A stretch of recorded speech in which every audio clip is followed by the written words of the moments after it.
Welcome to Faith Works Live. Here's your host, Rebecca Haney.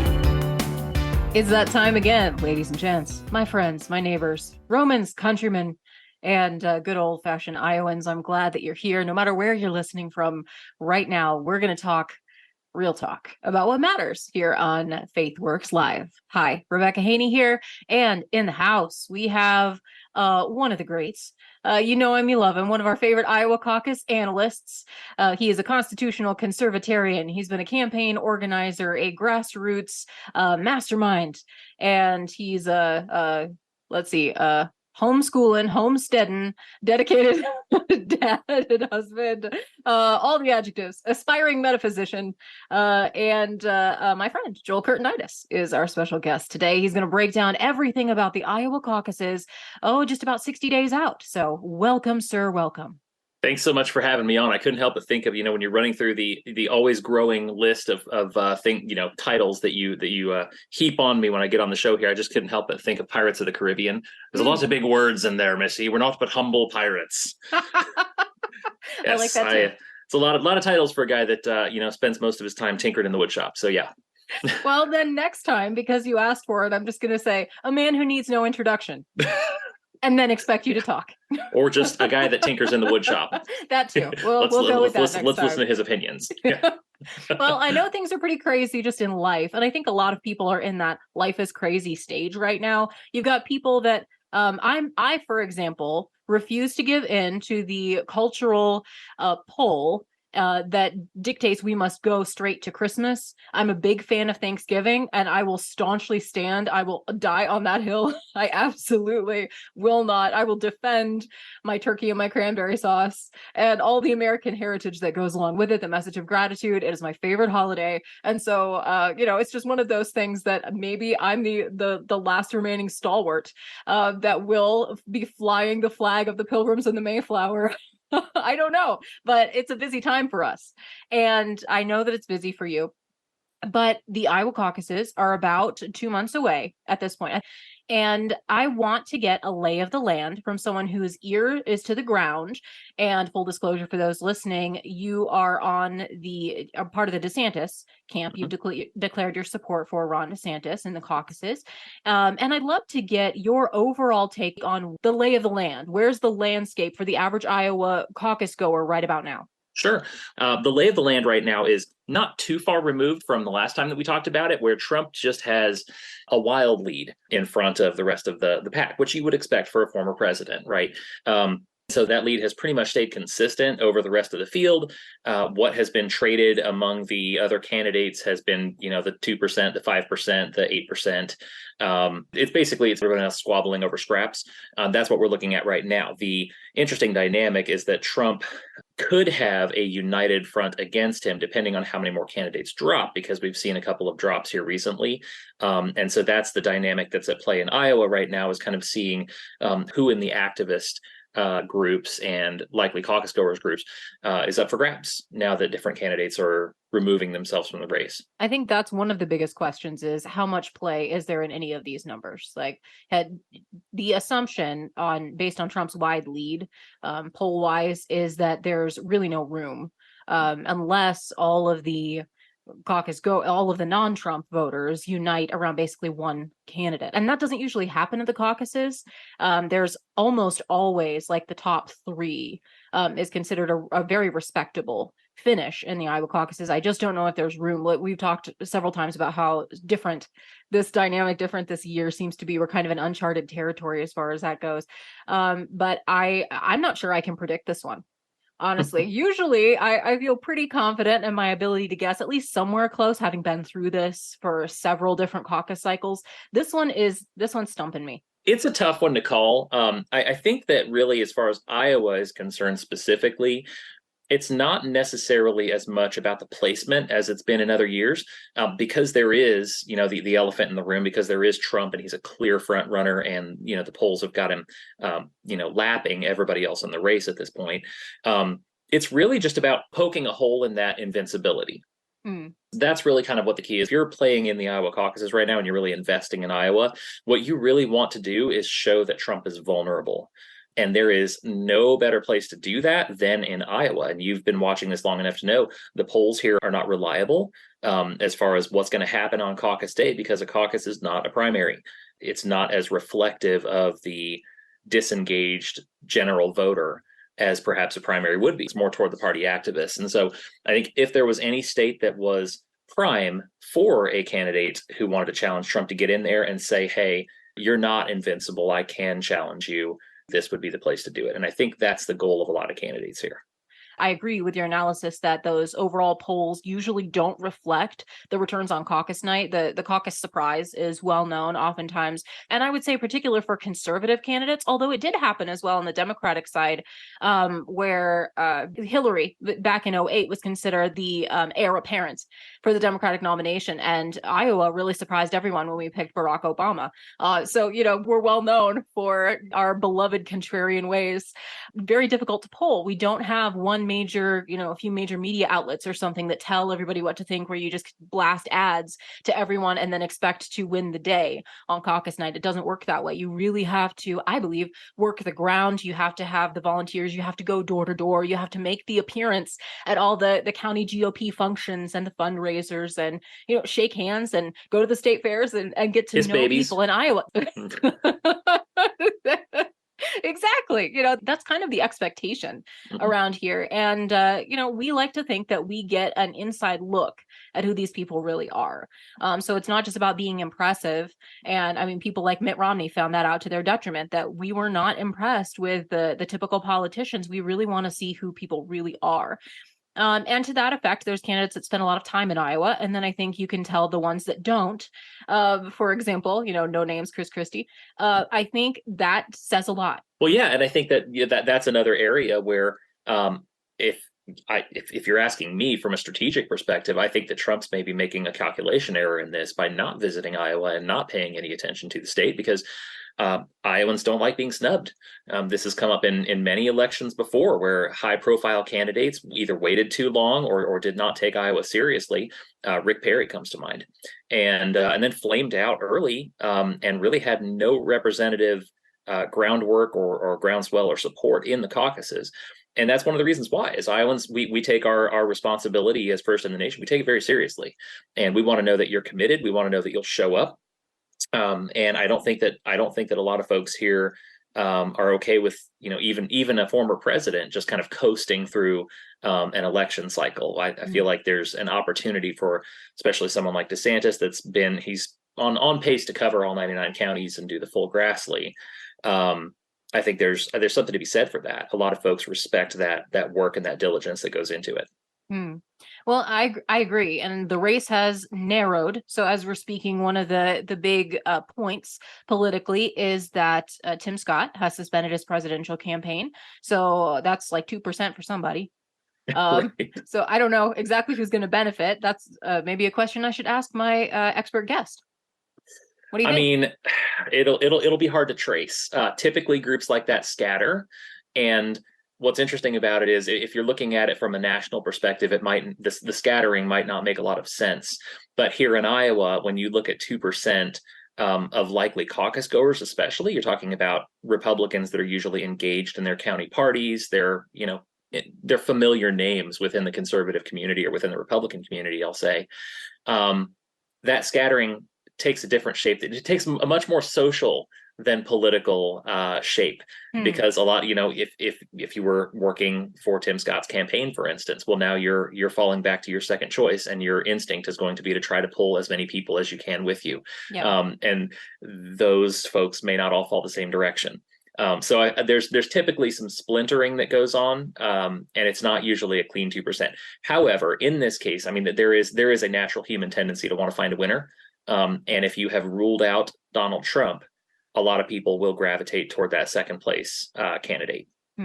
That's interesting. And according to our polls, I haven't looked at polls, as we said, who cares about polls recently, but I think, and especially after the debate, which we'll pivot to next, I think, there are increasingly just like 3 names, the 3 that were in center stage, that people would consider to be number 2. So we'll get to that. I don't want to overlook the Tim Scott campaign or throw him, it seemed a rather indecorous end to a campaign that I think I heard over and over again the same refrain about Tim Scott, is that he's such a nice guy. Mhm. He seems like such a nice guy. No one had a bad thing to say about him for the most part. He was just nice guy, no path. Right. No way, no shot. And what I appreciate about him bringing to the race was not only his personal success story, which I think is so encouraging and so affirming for American identity. It's a wonderful thing again to hear. He was able to have some great moments of saying, my personal story debunks the lies of CRT, the lies that you can't get ahead in America, of the permanent victim class, that, anything, the truth of my life disrupts their lies, was his slogan. And I think it was a good one for what it was. And he also was the one that was most likely to bring up biblical heritage, America's Judeo-Christian values. He dropped the most Bible verses of anyone this campaign season. And I mean, maybe that's just like singing to the choir. Maybe that's just for me, but I did appreciate that at least someone in this, uber pragmatic, all about let's get the power and let's get things done, and who can provide the biggest ego and the most cameras in one place at one time. I appreciated that at least someone was speaking to the intrinsic nature of American virtue, and I honor him for that. Yeah, absolutely. And there's, he falls into what I would say is a fairly large category in this and prior cycles of the right guy at the wrong time. There's different circumstances in different places within American history where it takes a different kind of leader. If you look back at the Civil War, Ulysses Grant was nobody's model citizen. He was nobody's hero, but he was a guy that, despite all his character flaws, knew how to get the war won. And that's who they needed. That's the hero we needed, not the hero we deserved, right? And so I feel like there was a time, and there may yet, Lord willing, there will be again a time where a Tim Scott could be successful. But now is not that time. Now we have real national crises happening here on the economic front, on the immigration front, foreign policy, and character and decorum are wonderful and they're necessary. But I think right now what people are looking for is, strength and decisiveness, and to a certain degree, combativeness. Mm-hmm. And Scott was not really any of those things. Yeah. Well, I felt really bad for a couple of my dear friends who had just put Tim Scott signs out in their yard like last week. And so this was a bit anticlimactic. Well, the ground's not frozen yet. There's still time. That's true. We've had some great days so far. So if you need to put up your yard signs, this is the week, folks. Or change them. Or change them, as the case may be. Just saying. Oh, man, you're listening to FaithWorks Live. We're doing some Caucus Talk where we give our honest analysis here now about 60 days out from the all-important Iowa caucuses, the first in the nation votes for presidential leadership in 2024. And when we come back, let's talk about the debates that were, and whether or not they moved the needle. Joel's takeaways. Joel Kurtinitis is our esteemed guest and caucus analyst for this hour. And of course, we'll talk about the elephant that wasn't in the room, which is Donald Trump. Is he in fact inevitable, or will he be taking on some notable challenges? It ain't all done yet. It ain't all over. Ain't over till it's over, as Yogi Berra once said. And we will return with more Caucus Talk here on FaithWorks Live in just a moment.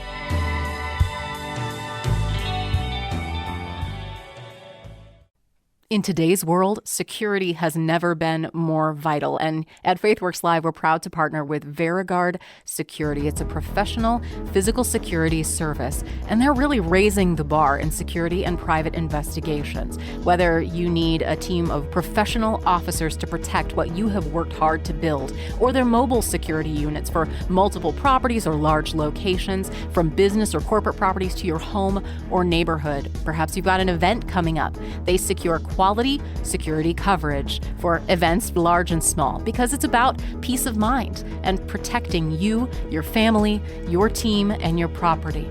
Settle for nothing less than the best when it comes to your security. You shouldn't have to compromise. When it comes to security, you can trust VeriGuard. Contact them today at verigard.us. That's VARA guard.us. For security service, you can trust VeriGuard.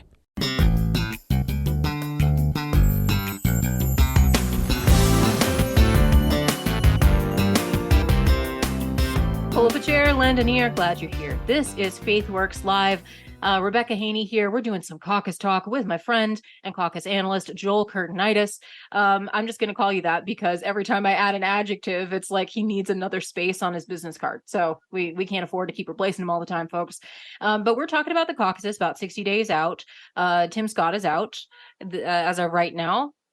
And that will benefit, hopefully one of the other probably I would say one of the other non-Trump candidates, but we shall see. We shall see. I do think that one of the reasons, Joel, that he chose this moment to get out was because of his performance in this most recent debate.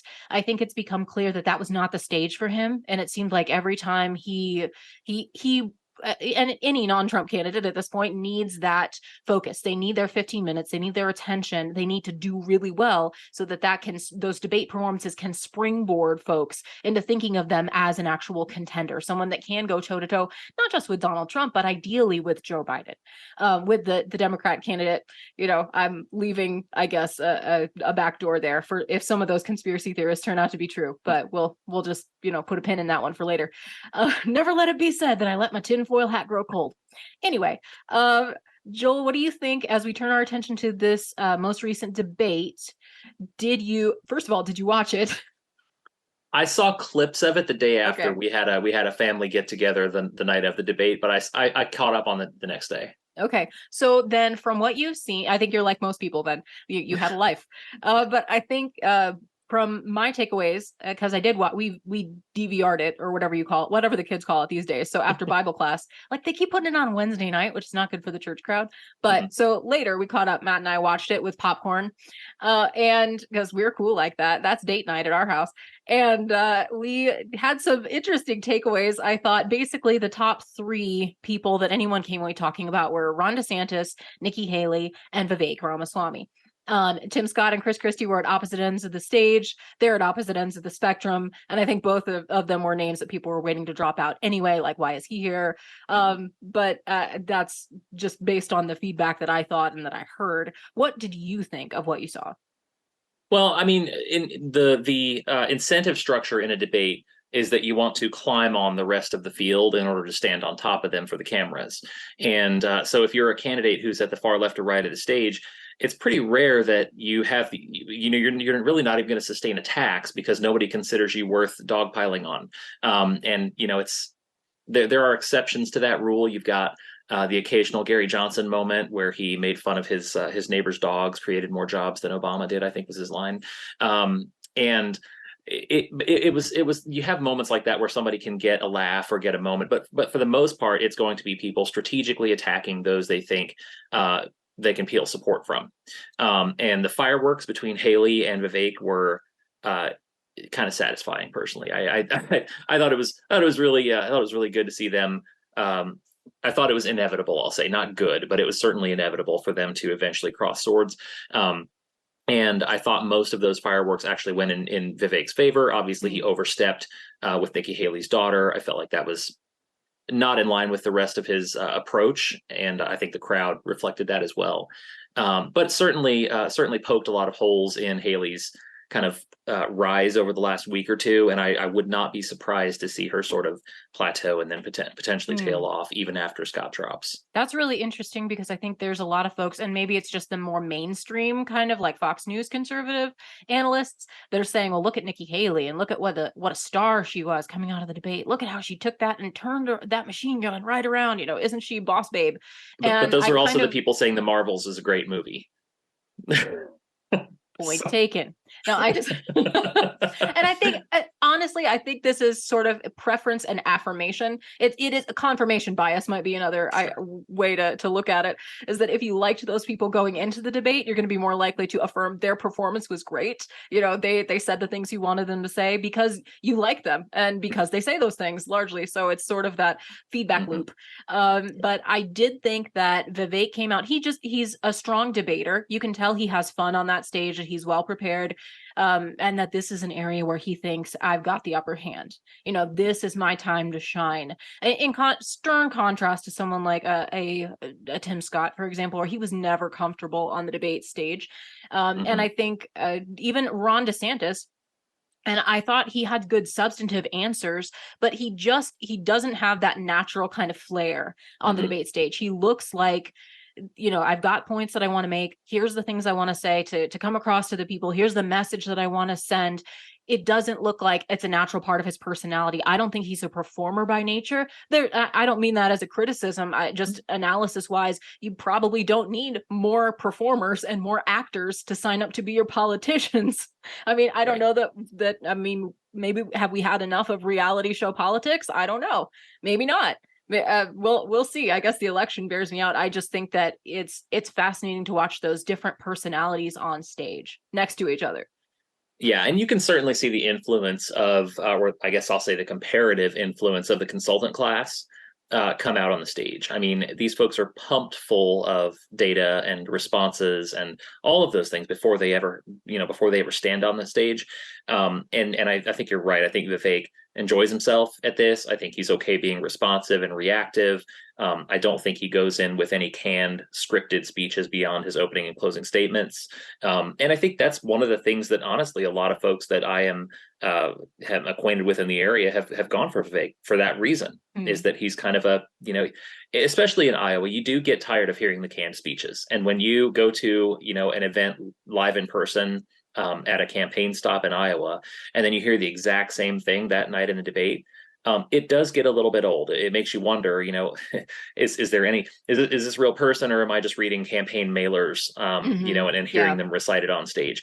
And, granted, like you said, you've got the other extreme that is Donald Trump. And I think a lot of people are done with that as well.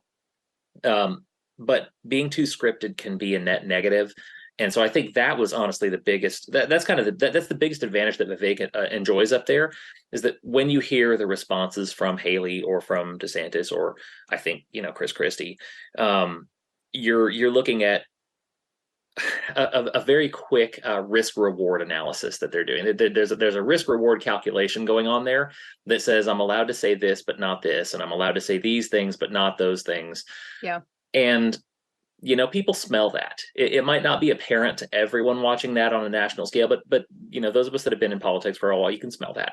And so that's just an interesting factor to see him throwing that X factor out there in the debates and challenging people. And it reminds me, honestly, with the first thing that came to mind with his exchange with Haley in particular, particularly on her defense contracts and national security background, was Kamala Harris and Tulsi Gabbard in the last cycle. If you remember, they were they tangled for a couple minutes on the debate stage, and then Kamala Harris's campaign was just ended by Tulsi Gabbard right there, just by calling out a record, because she didn't have a response for it. And so that's what I would take issue with the analysts that were propping up Haley afterward. I think she's got a hard ceiling, and I think that ceiling is comprised of the people that are singing her praises right now, because she didn't defend a record.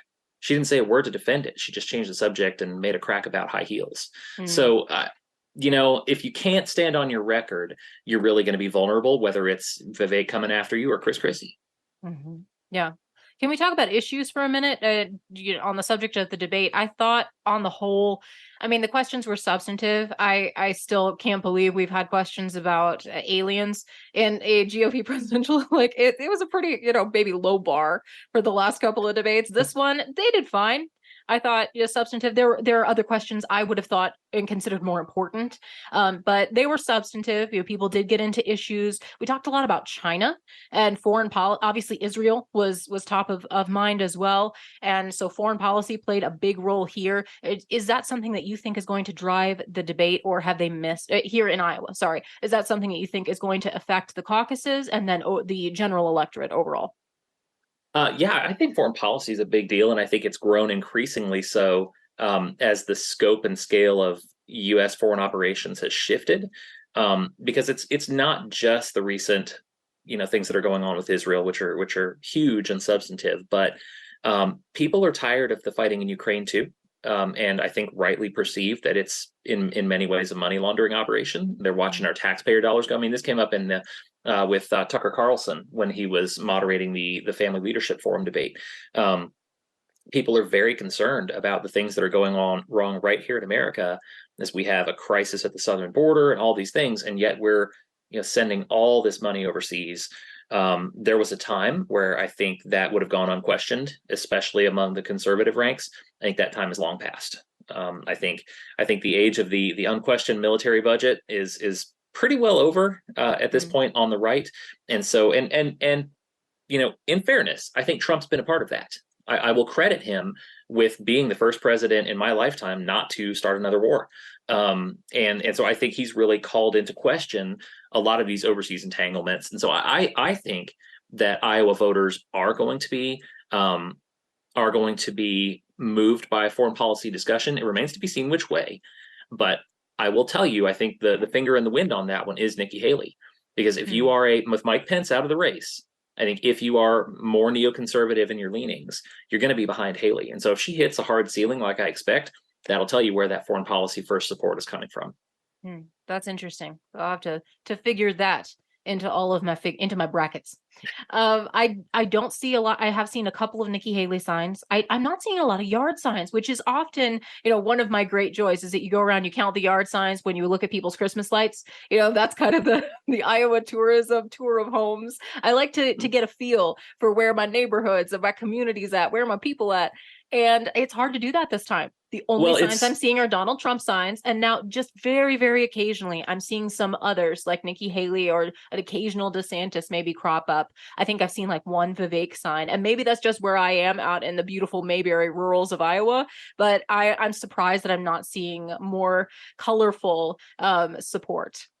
Oh, I can direct you to colorful. I was just going to say this cycle, it's quality over quantity, because we're all used to the little dime store yard signs up here and the printed ones and the ones that get ripped up in storms and then people leave them in the yard for about 3.5 more years. But what we're seeing this time around up here, if you drive through Iowa, you are going to see some semi trucks painted with Donald Trump's name on them. You are going to see. My wife and I drove by one south of Des Moines a while ago. This was a real quality sign, lights on it, 4x4 frame, all of that. Trump, anointed by God to save America. I kid you not. Wow. Exact words. That's quality over quantity when it comes to yard signs in Iowa this cycle. Theology notwithstanding. Yes. Yes, indeed. All right. Well, I appreciate the effort. A for effort, no matter what. Like, you just got to applaud that.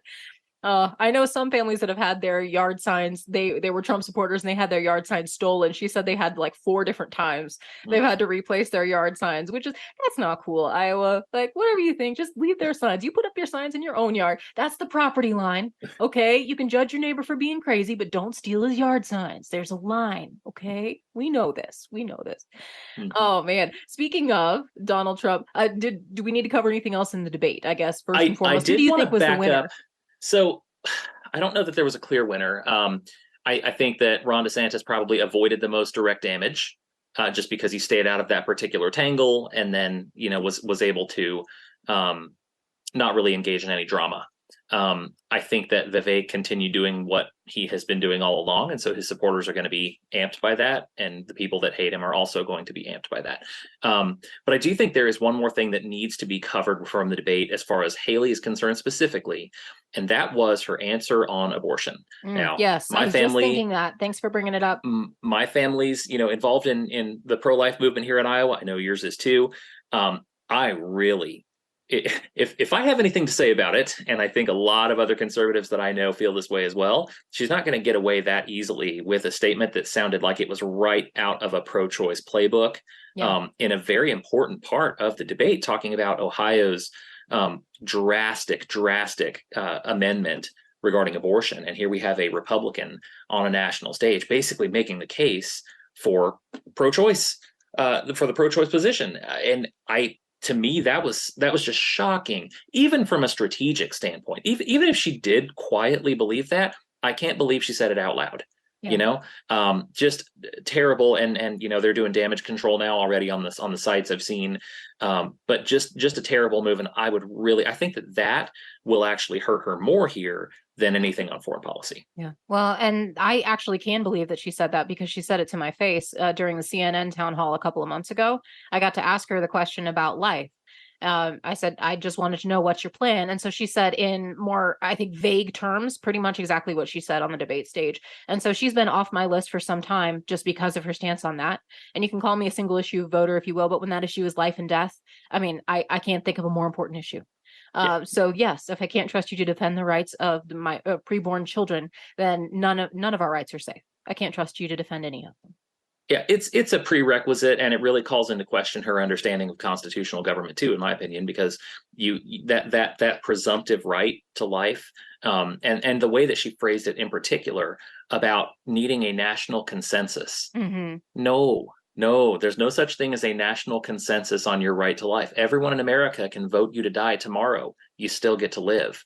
That's not something that we subject to democratic principles. There are inalienable rights, and so to me, I would never put somebody in an executive office that doesn't understand those sort of fundamentals. And so I feel like a lot of conservatives in Iowa will be able to follow that trail of breadcrumbs as well. Right. Unfortunately, though, what I've heard from her is essentially the establishment Republican line. That's what we hear. We hear about 15 weeks and we hear about, well, we just, we've got to get something that everybody can agree on, which is basically what Donald Trump said when he was questioned about heartbeat legislation and contrasting himself with Ron DeSantis. That's one of the major, I think, black eyes that his campaign has in Iowa right now. And rightly so. People should be questioning when he comes out with the immediately he breaks out his plan to negotiate on the issue of life. And again, this is a life or death situation. And you really can't negotiate, I think, no matter how good of a salesman you think you are, you can't negotiate with babies' lives. I mean, there's absolutely no compromise. And what these Republicans are now promoting is a Missouri compromise, in essence, from saying, okay, well, our state is going to decide differently, and your state can decide whatever you want to, because they don't want to provoke. This is federalism. This is the beauty of federalism. I'm like, no, children in California have just as much right to life as the children in Iowa, or children in Missouri, or children in Michigan, or Ohio, or any of those states. That is not up for public debate. That is not a matter of majority opinion where 51% or 70 or 90% can decide whether or not you get to kill an innocent child. I'm sorry. That is not how it works. And that's not the spirit nor the letter of the Constitution. Right. And I think that this particular issue is disheartening to see, not just among the candidates, but I feel like across the board right now, there's this reticence. I don't think, honestly, that I'll even say the pro-life establishment, let alone the Republican establishment, was ready for Roe to be gone. I don't think that they were ready. I don't think that many people in America had thought about the reality of what comes next. Mm-hmm. And so the folks who were, stringing along the compromises and sort of peddling that defeat narrative all along, they're reverting back to it now. Oh, well, we suffered an electoral defeat, and so I guess we better moderate on this. I mean, it's the same thing that we've heard all along, just with different excuses attached. And I understand. I want to be fair-minded about it. I get that there are electoral realities. I get that there are limits to what people can push without a majority. That said, there's no room to back down on this. And when you get that pushback, when there is that counterattack, if you will, that comes from that side, you weather it and you keep pushing. And I have yet to hear any candidate, that's Ron DeSantis included, I've yet to hear any candidate make that cogent case about, okay, we got rid of Roe. It's time to push life at conception. That's the principle. Life at conception is the principle. Everything else is falling short. We'll take what we can get, but we always demand more. Mm-hmm. Yeah. And you have to be true to what you really believe. Mm-hmm. If it's true that all life matters and all life is what we fight for and all life is what we protect, there's no exceptions to that. And we don't give in and compromise off the bat immediately, because then you're tacitly accepting, well, maybe my side is unreasonable. That's the tacit implication of that, is to say, well, here's what I stand for, but right out the gate, I'm going to offer you half or less than half a loaf right here, guys. And that strategy has not worked. It will not work, because the side that believes in its right, that is convicted of its righteousness, and I'll use that terminology, even though we're talking about radical pro-abortion leftists that are perfectly fine with infanticide. That's the level of personal autonomy and choice that they're talking about, is the right to eliminate another person if they prove inconvenient. That's what we're dealing with in frank terms. I don't see a negotiation with that. But if they're convinced of the righteousness of our side, of their side, more than we are of ours, then they win. And so, yeah, I think some real soul searching needs to be done, and some real reaffirming our foundations needs to be done on that. Absolutely and without question. And that's what I've been pushing on our side, as well as I've had opportunity to interact with the candidates just from an issue perspective, that we need to figure this out before we do anything at the national level, because if not, you're setting yourself up to have your even a victory, even a potential future victory is going to be undermined by the bad approach you took in the beginning. For instance, a national 15-week ban, 20-week ban, whatever. You're laying the groundwork for that to be repealed even as you're passing it. So anyway, that's a big issue that I think came out of the debate that I think a lot of people are paying attention to as well.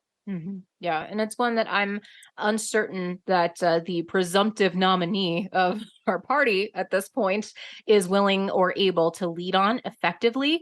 I mean, I pray that I'm wrong about that. If the polls are correct and the trend lines hold firm, then I pray that Donald Trump can be an effective leader for life. More so than he seems to give himself credit for, or seems to work into his strategy at present. I pray that he can double down on life, as he is so fond of doing. That's kind of his thing. And then he could be the quote unquote most pro-life president in the history of the country once more. We shall see. But speaking of Donald Trump, I think I'm not seeing a ton of rallies of his in Iowa. He's done a couple of events. I think he's got another one coming up shortly.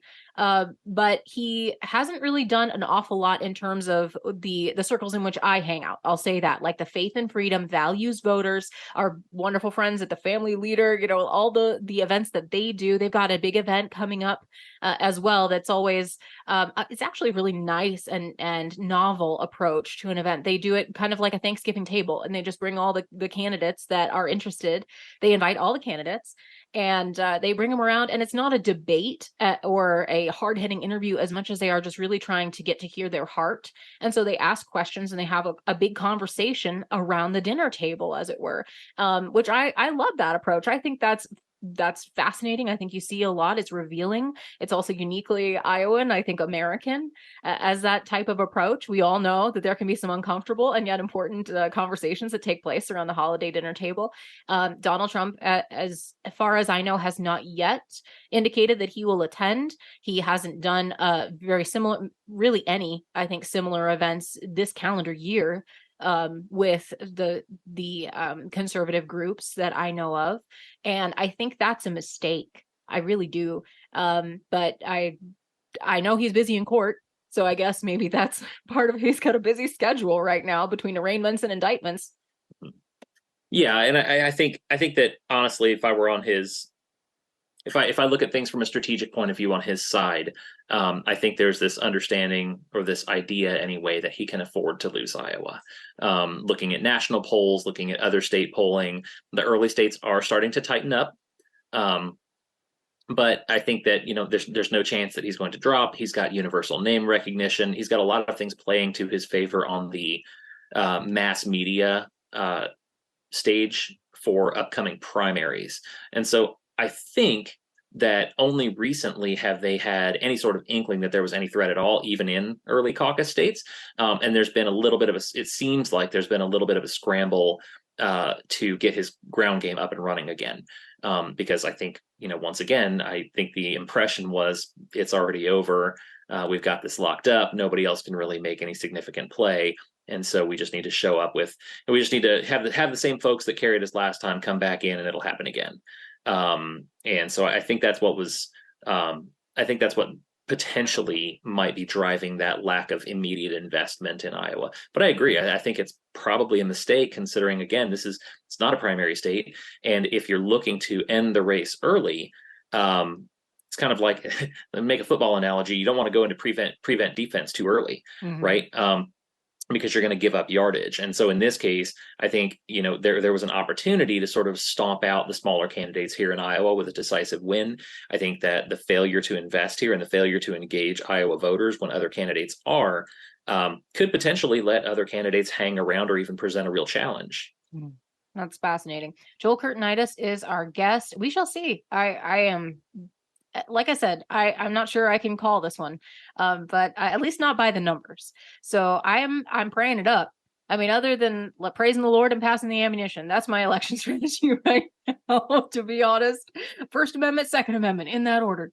But we've got, I think, what's interesting about this and turning it towards Donald Trump and some of his legal maladies at this point, he does have perhaps a constitutional crisis brewing regarding the 14th Amendment. And here, let me tell you what, I'll take a quick break because that'll make Ron Carlson happy. Thank you, Ron, our producer, for making us sound so good and so stellar. We appreciate you, brother. And I'll make it easier for you by taking a break now. You're listening to FaithWorks Live. We'll be back with more caucus talk and could we have a constitutional crisis involving Donald Trump coming up in the next couple of months? And, why not throw a couple more monkey wrenches into the mix? Why not? It's 2024, y'all. We will return in just a moment.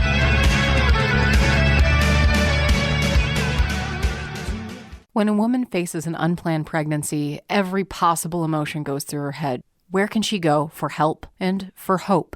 She can go to Intervisions. Here in our metro, we have 2 healthcare clinics where she will find hope and help. From free pregnancy testing and STD testing to free ultrasounds, Intervision serves women and men with STDs who find themselves in vulnerable situations. They're completely free of charge because of generous donations from folks like you. And their medical clinics help their patients get all the information that they deserve that empowers them to make life-affirming decisions. That's what they do at Intervisions Healthcare Clinics right here in Des Moines. Learn more at intervisionshealthcare.org. That's intervisionshealthcare.org. And you can call 24 hours a day at 515-440-CARE. That's 515-440-2273.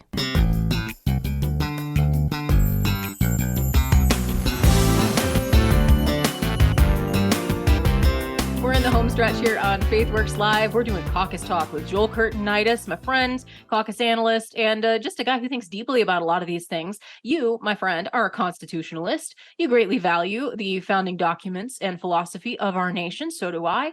And I know that I found it interesting that Trump, in his myriad lawsuits that he's now facing, and you got to give the guy credit. I mean, he's spending every available moment trying to defend himself against every charge under the sun. And I mean, it's kind of amazing, like the chapters in our history books that I just can't wait to see what they say about this time period. It's just the fact that we may see a presidential nominee like coming to us and doing his announcement speeches from a jail cell. I mean, just the concept of that, it's like a jump the shark moment writ large. I could not have predicted this. But I mean, I don't take glee in that. It's political prosecution of the highest order, or persecution of the highest order. So I don't I'm not trying to make light of that, but I mean, it will be kind of funny in the kids' history books. They're going to have to do some weird flow charts and presentations is all I know. But I wonder about, lest I digress further, I wonder what you think about some of the lawsuits regarding 14th Amendment challenges on state ballots. So I know the state of Michigan and I think the state of Minnesota have both been overturned, that they had so the allegation is that if Donald Trump has taken part in an insurrection, then to elect him would be in violation, and even to place his name on the ballot would be in violation of the 14th Amendment, which disqualifies someone who has essentially been a part of an insurrection, which is why they keep using that term, is because of the leftists keep using that term. It's because of the constitutional challenge that would present. And so there have been a couple of states, I think it's Michigan, Minnesota, and Colorado, I believe, maybe some others, that have gone so far as to say we're going to remove Donald Trump's name from the ballot, and he won't even be a viable option for our states on election day, which could cause a real problem for him in getting to 270. Now, those are facing the appeals process right now. I think they've been thrown out and then they've been appealed. So we shall see. It may go all the way up to the Supreme Court because, that's how things work these days. But I'd love to get your take as a constitutionalist and as someone who follows all this very closely. What do you think of the merit of such cases and the situation in which we find ourselves? I think it's mostly a virtue signaling play.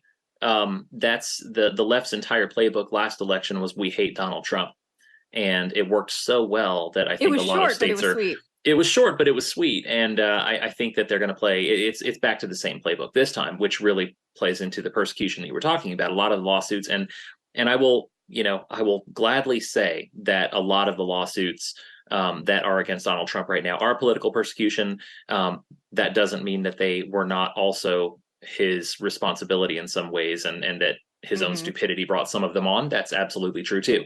And I know Ben Shapiro often says both things can be true at once. It can be unfair political persecution, and also he acted in stupid ways that brought it upon himself.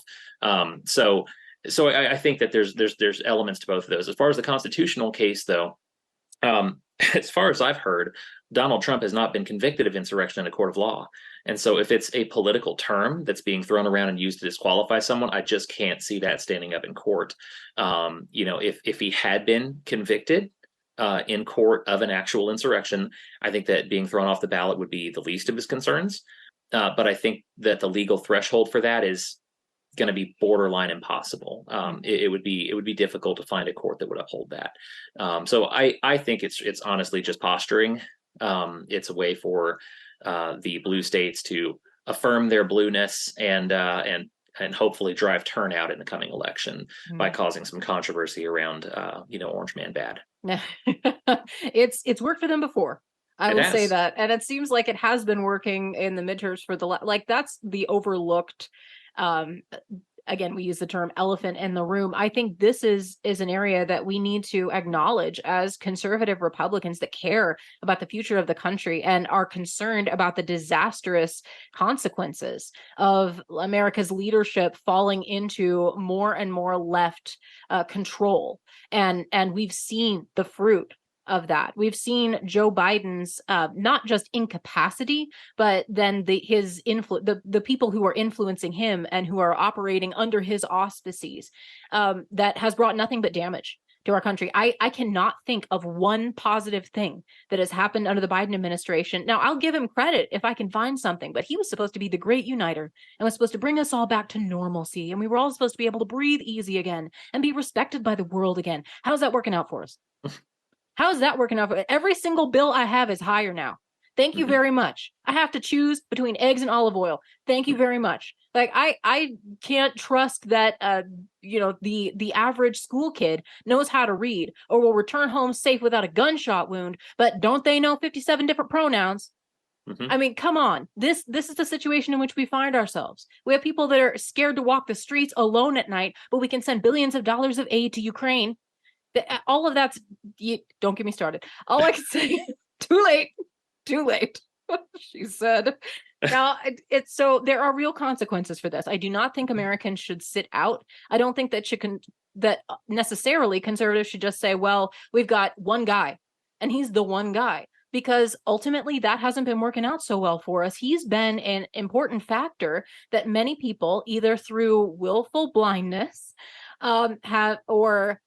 maybe that's it, hero worship, perhaps a wishful nostalgia, have been overlooking that Donald Trump's influence in the last several elections has not been to the good. He has not, most of his endorsed candidates have not just lost, but gone down in flames. In many cases, we do not have congressional influence the way that most polls were saying that the red wave that never happened, as Vivek pointed out, which I actually thought was a really good line. He had some great points as far as Republican leadership and lack thereof has gone.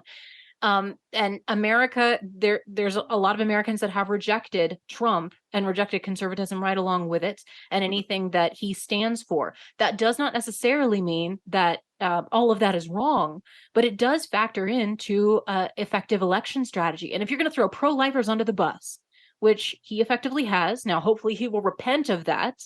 But if you're going to throw pro-lifers under the bus and say, we're the reason that you guys lost, I think you have to look in the mirror, DJT. And are we going to say, well, he's the only guy and he's inevitable, when it doesn't seem like he's been all that effective anytime but 2016?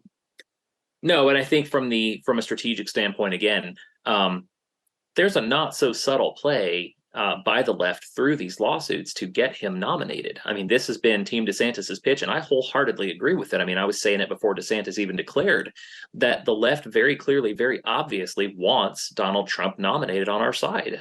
They consider him unelectable. They consider him by far the easiest to beat. Because they have. Because they have, and They already because have. because they've beaten him, because they've beaten his endorsed candidates, and because the data all shows that the independence, he's far underwater with independents. You're not winning a national election without independents. And so there is maybe one of the most frustrating things about the Trump 2024 movement is the disdain for data and results that I'm seeing within that community, that just says, hey, we pulled off a miracle in 2016. That means we can't lose. And if we do lose, it's cheating. And so it's really, if Trump is nominated, I worry that we're going to be in an impossible position between electoral defeat on one side and an inability to learn from electoral defeat, because it's thrown at, well, it was ballot stuffing, well, it was voter fraud, well, it was cheating, well, it was the courts, well, it was the media. And that's a cycle that, honestly, what's funny is it's a reflection of the left's victimhood cycle, but it's on the right. And so without solutions, there's a danger of a tailspin there, an electoral tailspin that I worry about 2024 bringing us into. When you said all that list of complaints, I was thinking of the improv exercise, which is yes and. Yes and.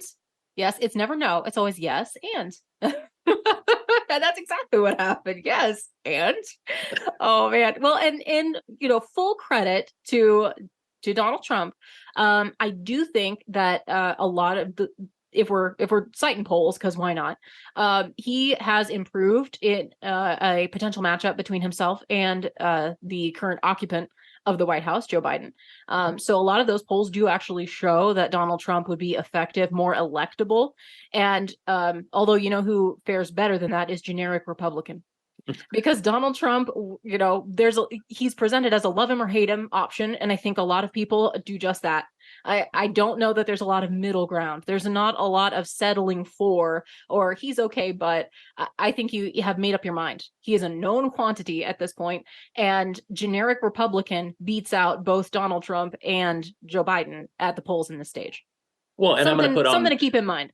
And I'm going to put on my cap here, my tinfoil cap here for a second, but that's the case now when there is ostensibly, through the lawsuits, an attempt to get him into the position of the Republican nominee. What happens when the media gets trained on him again during the lawsuits? What happens when there's testimony being brought up from whatever Stormy Daniels is new this week? That's what I'm saying is there's lots of time yet in this cycle to get him back in the every day in the news. It's Donald Trump said something stupid, instead of look at inflation, look at immigration, look at the actual crises in the world are going to fade into the background, because we're going to be swarmed again on social media and traditional media with look how bad Donald Trump is. And I think that's the play. I really do. Again, it's just my call. I could be wrong. But I think that's the play. And honestly, to be cynical here, that's what I'd do if I were a Democrat.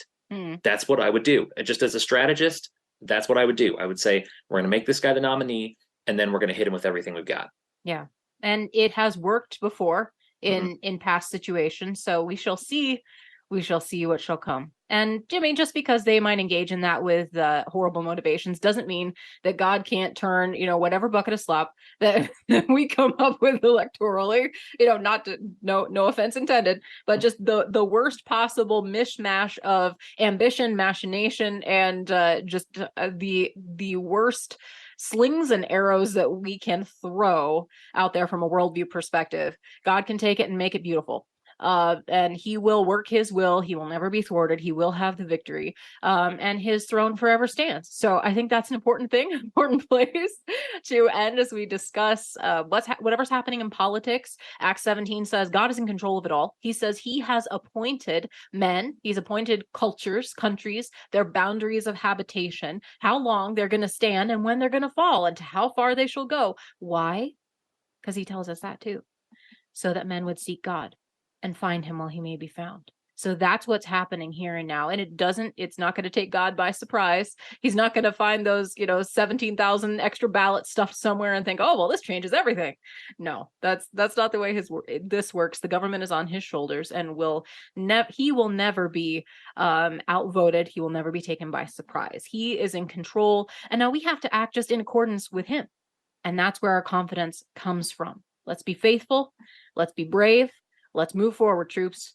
Joel, thanks so much for your analysis. Thanks for your clear-headed insights. And thanks for staying up late to record with us when the kids were asleep. Thanks for having me. God bless you and the mighty Kurtinitis household. Yes, indeed. Likewise. And God bless you as you seek to live out your faith in your day-to-day life through your marriage, through your family, through your finances, and through your vote. I think it's more important than ever that we think, that we pray, and that we vote in that order, and continue to pray for our leaders, pray for their true repentance, for their understanding of God's will, and that he will perhaps grant us a revival here in this nation. And that revival begins with us, with God's people. So if you're game, I'm game. That's what I'm on about. Love to have you. And let us know what you think as well. Find us on Facebook at FaithWorks Live. Send me an email, RebeccaHaney@outlook.com, or on any of the socials. I'm on Instagram if you can find me there. YouTube if we haven't been canceled yet. And until next time, we have a mission, which is to fear God, to love people, and to live free.